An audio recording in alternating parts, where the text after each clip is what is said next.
नमस्कार मित्रांनो, तुम्ही सगळे मजेत असाल, आनंदात असाल. ईश्वरचरणी प्रार्थना. प्रत्येकाचा दिवस हा ठरलेला असतो. काही ना काही अडचणी, काही ना काहीतरी संदेश रोजचा दिवस आपल्याला घेऊन येत असतो. पण तयार होणे जर तुम्हाला कळेल की तुमचा प्रत्येक दिवस कसा जात असेल तर किती सोपं आहे. तर मी तुमच्यासाठी उद्याचा दिवस, उद्या म्हणजे 25/11/2025 हा दिवस तुमच्यासाठी कसा जाईल यासाठी डिवाईन कडून गायडन्स घेणार आहे. त्यामुळे सगळ्यांनी क्लेम करा आणि कमेंट्समध्ये लिहा मॅजिक. आपण शफल करूया कार्ड्स आणि विचारूया उद्या तुझा दिवस तुमचा कसा जाईल. Divine please help me and guide मी. माझे सगळे जे व्ह्यूअर्स आहेत त्यांच्यासाठी उद्याचा दिवस कसा जाईल डिवाईन सांगा.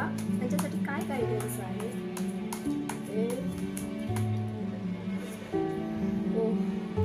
फोर ऑफ कप्स आहे. तर उद्यासाठी तुमच्यासाठी आहे जे जुने काही तुमचे इमोशन्स आहेत त्याला लेट गो करायचं आहे. आणि उद्या तुमच्यासाठी काहीतरी नवीन ऑपॉर्च्युनिटी, नवीन संदेश, नवीन काहीतरी नवीनता तुमच्यासाठी ईश्वर घेऊन येत आहे. तुम्हाला वेलकम करायचं आहे, इन्व्हाइट करायचं आहे आणि ओपन माइंडेड होऊन सेलिब्रेशन करायचं आहे. तर मग तयार व्हा आणि मला कमेंटमध्ये नक्की सांगा उद्या